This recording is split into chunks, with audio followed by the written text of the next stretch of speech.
ఏడవ మాట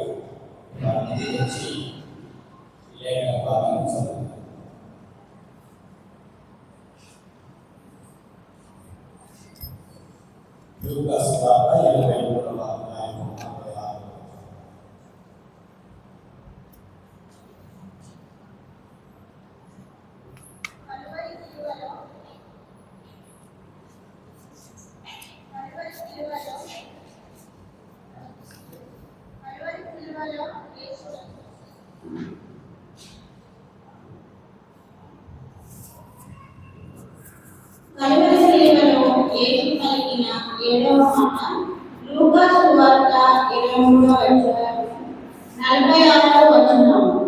అప్పుడు యేసు గొప్ప శబ్దముతో కేకవేసి, తండ్రి, నీ చేతికి నా ఆత్మను అప్పగించుకుంటున్నాను అని ఆయన ఇలాగ చెప్పి ప్రాణము విడిచాడు. ఈ వరకు దేవుడు దీవించుగా.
శిలువపై వ్రాలాడుతూ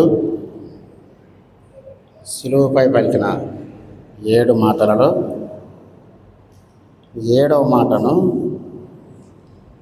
మనం ఇప్పుడు ధ్యానించుకుందాం. 7వ మాట లూకా సువార్త 23వ అధ్యాయం 46వ వచనం. అప్పుడు యేసు గొప్ప శబ్దంతో కేకవేసి, తండ్రి, నీ చేతికి నా ఆత్మను అప్పగించుచున్నాను నేను ఇలాగ చెప్పి ప్రాణం విడిచాను.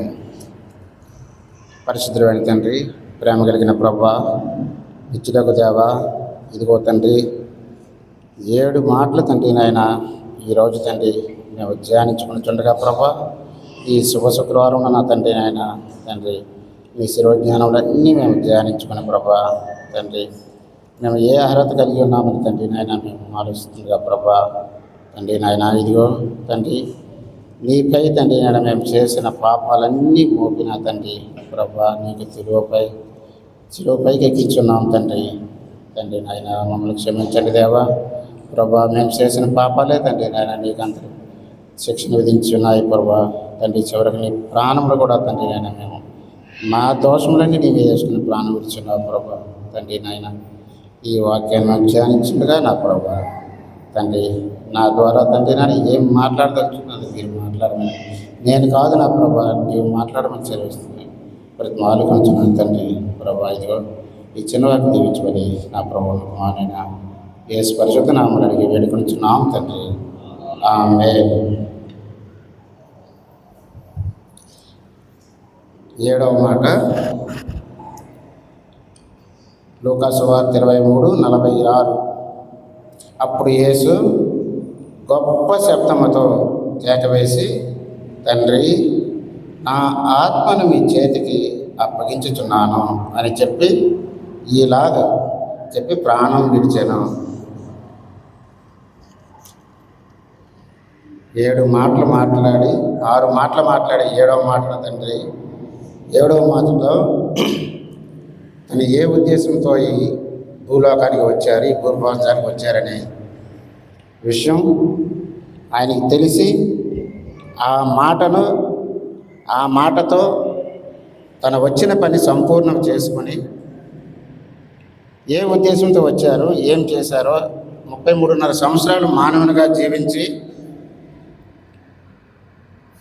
మానవపుత్రుడిగా ఇహలోకాన్ని తిరిగి చివరి 3.5 సంవత్సరాల్లో ఆయన ఏమి ప్రబోధించారో ఏం చెప్పారో ఎన్ని అద్భుత కార్యములు చేశారో రకరకాల వ్యాధుల నుంచి బాధలు ఇచ్చి తన 12 మంది శిష్యుల్ని ఒక స్థానాన్ని ఏర్పరచుకొని వారి ద్వారా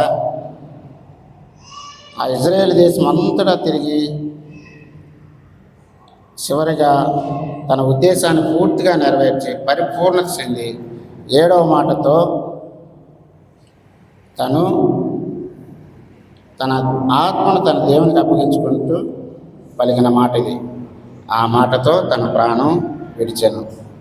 ఇది ఎప్పుడు జరిగిందంటే ఇజ్రాయేలు ప్రజలు ఐగుప్తు బానిసత్వం నుండి సంపూర్ణంగా విడుదల కలిగి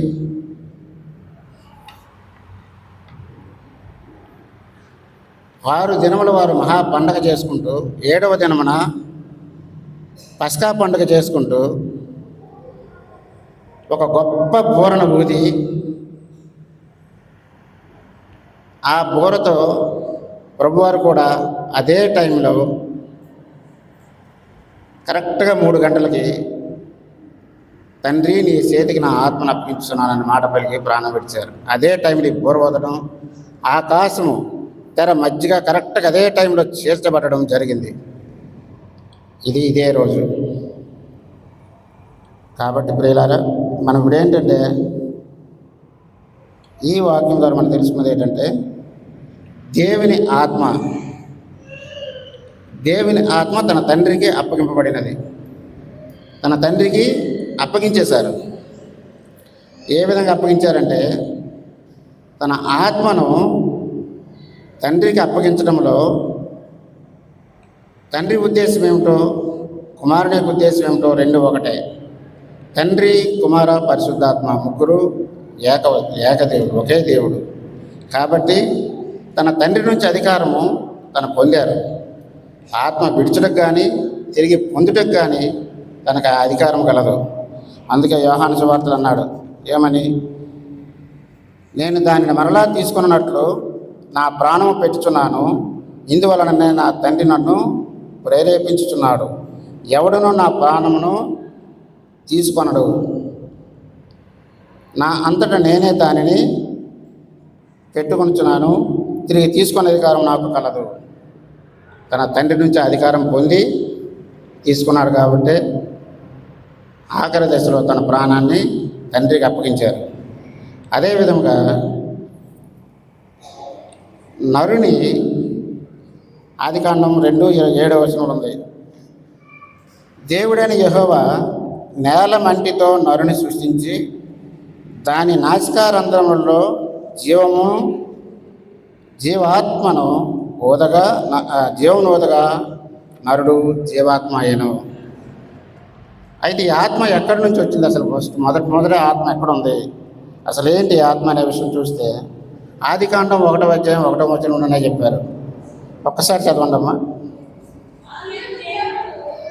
ఆది యందు దేవుడు భూమి ఆకాశములను సృజించాను. భూమి ఆకారం ఏంటి? ఆకారం ఏమి లేదు, నిరాకారముగా ఉంది. భూమి నిరాకారంగాను శూన్యముగాను ఉండెను. చీకటి అగాధ జనములు దానిపై కమ్మి ఉండెను. దేవుడి ఆజ్ఞ జనములపై అల్లాడుచుండెను. దేవుని అగాధ జనములపై అల్లాడుచుండెను.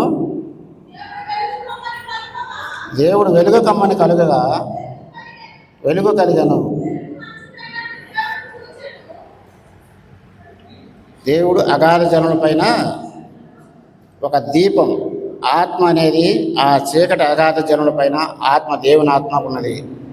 ఆ ఆత్మపూర్ణుడైన దేవుడే ఈ సర్వ సృష్టిని కూడా సృష్టించాడు. ఒకే ఒక మాటతో 6 దినములు సర్వ సృష్టిని సృష్టించి ఈ 7వ దినం అనేది విశ్రాంతి దినము. ఇక్కడ పలికిన మాట 7వ మాట. ఈ 7వ మాట అక్కడ 6 దినములు పరిపూర్ణ చేసి 7వ దినం మనకి విశ్రాంతి దినముగా వసారు. అలాగే ఈ 7వ దినముకి యాక్చువల్గా చెప్పాలంటే 7 అనేది ఒక లక్కీ నెంబర్ మనకి క్రిస్టియన్స్కి అందరికీ. ఎందుకంటే ఇదే 7వ నెంబరు ఇంకో దగ్గర చూసుకుంటే సిరియా రాజు అయిన నయమానును 7 మార్లు జోర్దాను నదిలో మొలగమని చెప్పి ప్రవక్త ద్వారా చెప్పినప్పుడు ఈయన ఏం చేశాడంటే సైన్యాన్ని వేసుకెళ్ళిపోయి బంగారు విపరీతమైన బహుమతులు తీసుకెళ్ళి నాకు ఆయన నయం చేస్తే నేను ఆయనకి ఇస్తానని తీసుకెళ్ళాడు. కానీ ఆయన ఏం చేశారంటే ఇలా నదిలో మొలగమని చెప్పని సింపుల్గా ఒక మాట తనేశారు. ఏంటో ఇంత పెద్ద రాజు నేను వచ్చాను, నన్ను సింపుల్గా ఏమో వెళ్ళమని చెప్పాడు, అంతేగాని ఆయన నాతో మాట్లాడలేదు ఏంటో, నన్ను నయం చేయలేదేంటో. కానీ 6 సార్లు ఆ జోర్దాను నదిలో మునిగినప్పుడు కూడా ఆయనకి స్వస్థత కలగల. ఇంకా ఆయన చిరాకు పడిపోతున్నాడు, కోపం పడిపోతున్నాడు.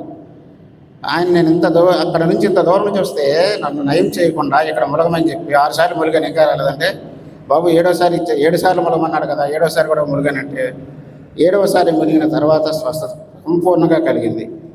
కాబట్టి ఈ 7వ మాటకి అంత సంపూర్ణత ఉన్నది.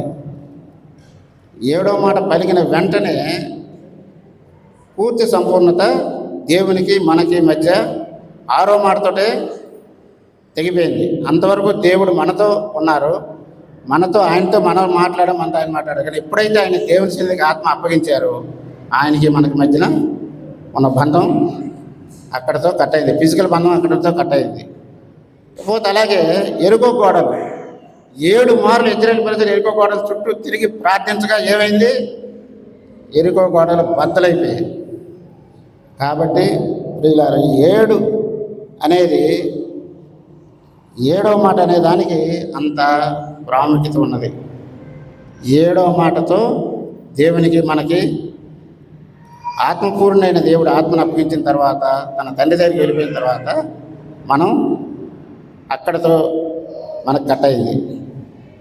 సరే, ఆత్మ దేవుడి దగ్గరికి వెళ్ళింది. ఎలాగెళ్ళింది? 2వ మాటలో మనం చూసుకున్నాం. 2 దొంగలు అటు ఇటు వేలాడుతున్నప్పుడు యేసు ప్రభువుని తీసుకెళ్ళి మధ్యలో శిలువపై పెట్టారు. పెట్టినప్పుడు ప్రభువారు ఏమన్నారు? ప్రభువారు శిలువ మీద వేశారు, మాటలు జరుగుతూ ఉన్నాయి. ఈలోపు 2వ మాట ప్రకారం ఏంటంటే ఒక దొంగ ఏమన్నాడు? నువ్వు నిజంగా దేవుడు అయితే నువ్వు రక్షించుకొని మమ్మల్ని కూడా రక్షించవచ్చు కదా అని అంటే, 2వ దొంగ వెంటనే అక్కడ ఒక సువార్త జరిగింది. అరే నాయన, నువ్వు నేను చేసిన పనికి ఇది మనకు సబబే. శిలువ వేయబడటం అనేది అది ఎంతో గొప్ప తప్పు చేస్తున్నాయి, కానీ శిలువ మరణం అనేది రాదు. వాళ్ళిద్దరికీ శిలువ వేశారంటే వాళ్ళు గజ దొంగలు. ఎన్ని కన్నాలు కొట్టారో, ఎంతమందిని చెప్పారో, ఎన్ని ఘోరమైన పనులు చేశారో తెలియదు. అందుకోసం వాళ్ళు శిలువ మరణానికి వచ్చారు. అలాంటప్పుడు ఆ దొంగ మాట్లాడుతున్నప్పుడు 2వ దొంగ ఏమన్నాడు? నాయన, ఇది నీకు నాకు సబబే, కానీ ఇది ఆయన ఏ తప్పు చేయలేదు, నిరపరాధుడు, ఆయనకి పనిష్మెంట్ ఉన్నది కరెక్ట్ కాదని అంటారు. ఆయన ఎలాగ తెలుసుకున్నాడు ఆ దొంగ? యేసు ప్రభుని ఎప్పుడు చూడలేదు, ఏ గుడికి వెళ్ళలేదు, బాప్తిసం తీసుకోలేదు, బలారాధనలో పాల్గొనలేదు, అసలు మందిరానికి ఎప్పుడు మందిరం అనేది తెలియదు. ఆడ పని ఏంటంటే దొంగతనం చేయడమే.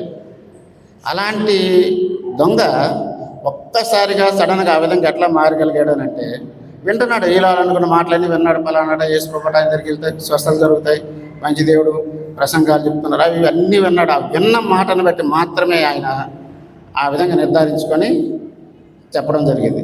అప్పుడు వెంటనే అప్పుడు అక్కడ తాగాడా, ప్రభువా నీవు నీ రాజ్యంలోకి వెళ్ళినప్పుడు నన్ను కూడా జ్ఞాపకం ఉంచుకొని అని ఒక మాట అన్నాడు. అదే మాట ఆ రెండో దొంగ కూడా, అయ్యా నేను తప్పు చేశాను, నాకు తెలియక మాట్లాడాను, నన్ను కూడా ఆయనలాగా నీ రాజ్యంలో జ్ఞాపకం ఉంచుకొని ఒక మాట అని ఉంటే ఆయన కూడా రక్షణ పొందేవాడేమో.